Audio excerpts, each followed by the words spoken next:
Fee reimbursement నిధులను వెంటనే release చేయాలని డిమాండ్ చేస్తూ వైఎస్ఆర్ కాంగ్రెస్ పార్టీ విద్యార్థి విభాగ ఆధ్వర్యంలో పెద్ద ఎత్తున ధర్నా జరుగుతుంది. తాడేపల్లిలోని సాంఘిక సంక్షేమ శాఖ కార్యాలయం దగ్గర ఆందోళన జరుగుతుంది. ప్రస్తుతం మనం విజువల్ చూస్తున్నాం. పెద్ద సంఖ్యలో వచ్చినటువంటి విద్యార్థులు ఈ ఆందోళన కార్యక్రమంలో పాల్గొంటూ ఉన్నారు. వీరందరూ కూడా పోలీసులు అడ్డుకుంటున్నటువంటి పరిస్థితి కనిపిస్తుంది. దీంతో రోడ్డు మీద వీరంతా కూడా బయట నుంచి ఆందోళన చేస్తున్నారు. ఒకసారి విద్యార్థి నేతలతో మాట్లాడే ప్రయత్నం చేద్దాం. ప్రధానంగా మీ డిమాండ్ ఏంటి? పోలీసులు అడ్డుకున్న వైనాన్ని ఏ విధంగా చూస్తున్నారు?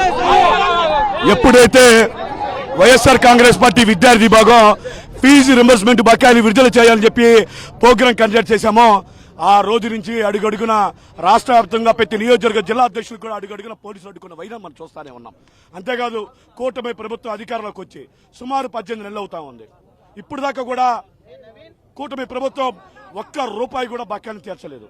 సుమారు 7,800 కోట్ల రూపాయలు బకాయిలుంటే ఈ రోజు నారా లోకేష్ గారు నిన్న విద్యాసంఘాలతో మాట్లాడుతున్నప్పుడు ఒక మాట అన్నాడు, మేము మా బకాయిలు మా గవర్నమెంట్ ఎటువంటి బకాయిలు లేవు, జగన్మోహన్ రెడ్డి గారు అధికారంలో ఉన్నప్పుడు 4,200 కోట్లు బకాయిలు పెట్టాడని చెప్పి విద్యాసంఘాలతో మాట్లాడుతున్నాడు. అయ్యా నారా లోకేష్ గారు, ఈ రోజు మీకు ఒక్కటే సవాల్ విసురుతున్నా, మీకు ఈ యొక్క దమ్ముని మీరు స్వీకరించండి. ఈ యొక్క మేము ఒకటి అడుగుతున్న వైఎస్ఆర్ కాంగ్రెస్ పార్టీ విద్యార్థి విభాగం తరఫున జగన్మోహన్ రెడ్డి గారు 2024లో జనవరి, ఫిబ్రవరి, మార్చి త్రైమాసిక సంబంధించి ఏవైతే బకాయిలు ఉన్నాయో మేలో రిలీజ్ చేయాల్సిన విధులు ఎలక్షన్ కూడా ముందుగానే విడుదల చేసి ఆ రోజు విడుదల కాకుండా హైకోర్టులో నువ్వు నీ తండ్రి ఇద్దరికి కోర్టుకెళ్లి స్టే తెచ్చుకొని బకాయిలు ఆపి నువ్వు కాదని అడుగుతా ఉన్నా. ఇప్పటికే నేను ఒకటే హెచ్చరిస్తా ఉన్నా, వైఎస్ఆర్ కాంగ్రెస్ విద్యార్థి విభాగం పోరుబాటు పట్టకముందే ఈ ఉధృత కాకముందే ఏదైతే పెండింగ్ లో ఉన్న బకాయిలను వెంటనే విడుదల చేయాలని చెప్పేసి ఈ రోజు డిమాండ్ చేస్తా ఉన్నాం. జగన్ ప్రభుత్వంలోనే పెద్ద ఎత్తున బకాయిలు పెండింగ్ లో ఉన్నాయి, ఇప్పుడు కాదనేది లోకేష్ చెప్తారన్నమాట. ఏం చెప్తారు?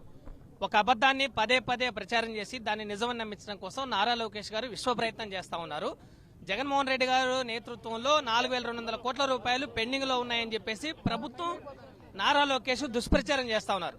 ఇది చాలా దుర్మార్గమైంది. ఈ రోజు టీడీపీ నేత పల్లె రఘునాథరెడ్డి కాలేజీలో విద్యార్థులు ఎవరైతే ఉన్నారో విద్యార్థులు ఫీజులు చెల్లించలేదని నిర్దాక్షిణ్యంగా పిల్లల్ని గేటు బయటకు పంపించారు. ఈ రాష్ట్ర ప్రభుత్వం చాలా దుర్మార్గంగా వ్యవహరిస్తా ఉంది. 2023 నాటికి పూర్తి స్థాయిలో జగన్మోహన్ రెడ్డి గారు ఫీజులు చెల్లించారు. 2024 మొదటి క్వార్టర్ ఫీజులు చెల్లించే నాటికి చంద్రబాబు నాయుడు కోర్టుకెళ్లి దాన్ని ఆఫ్ చేశారు. పిల్లలకి ఫీజులు రాకుండా ఎన్నికల కోడ్ ఉందని చంద్రబాబే ఫీజులు ఇవ్వకుండా అడ్డుకున్నాడు. తిరిగి ఈ రోజు 8 క్వార్టర్లు ఫీజు పెండింగ్ లో ఉంది. సుమారు 7,800 కోట్ల రూపాయలు ఈ రాష్ట్రంలో పెండింగ్ లో ఉంటే ప్రభుత్వం విడుదల చేయకుండా కాలేజీ యాజమాన్యాలు ఫీజుల కోసం విద్యార్థులు వేధిస్తా ఉంటే ఈ ప్రభుత్వం చాలా దుర్మార్గంగా వ్యవహరిస్తా ఉంది. ఇంత పెండింగ్ ఉంటే గతం నుంచి మీరు ఆందోళన చేస్తున్నారు, కానీ ప్రభుత్వం పట్టించుకోవట్లేదు. రానున్న రోజుల్లో మీ విద్యార్థులకు ఏ విధంగా ముందుకు పోబోతుంది, పోరాటం చేయబోతుంది? ఇది విద్యార్థుల కోసం ఆరంభం మాత్రమే.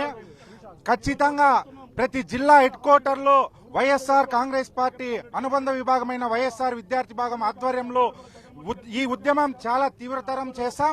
అవసరమైతే విద్యార్థులతో పాటు విద్యార్థుల పక్షాన గలం విప్పడానికి జగన్మోహన్ రెడ్డి గారిని కూడా రోడ్ల మీదకి వచ్చి విద్యార్థుల భవిష్యత్ కోసం మీరు పోరాడాలని చెప్పేసి విద్యార్థి సంఘంగా వారిని మేంగాని కోరుతాం.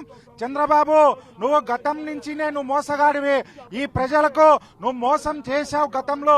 అయినప్పటికీ పాలిచ్చే ఆవును వదిలేసి దున్నం తెచ్చుకున్నట్లా నిన్ను నీ కొడుకును తెచ్చుకుంటే ఈరోజు ఎక్కడ తన్నావో అందరికీ తెలుసు.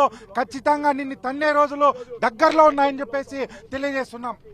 సో ఇది పరిస్థితి. ఖచ్చితంగా విద్యార్థులకు ఇంకా రానున్న రోజుల్లో పోరాటం చేస్తే ఫీజు రియంబర్స్మెంట్ నిధులు 7,800 కోట్ల బకాయిలు రిలీజ్ అయ్యేంత వరకు కూడా తమ ఆందోళన కొనసాగిస్తామని చెప్పి వైఎస్ఆర్ కాంగ్రెస్ పార్టీ విద్యార్థి విభాగ నేతలు హెచ్చరిస్తున్నారు.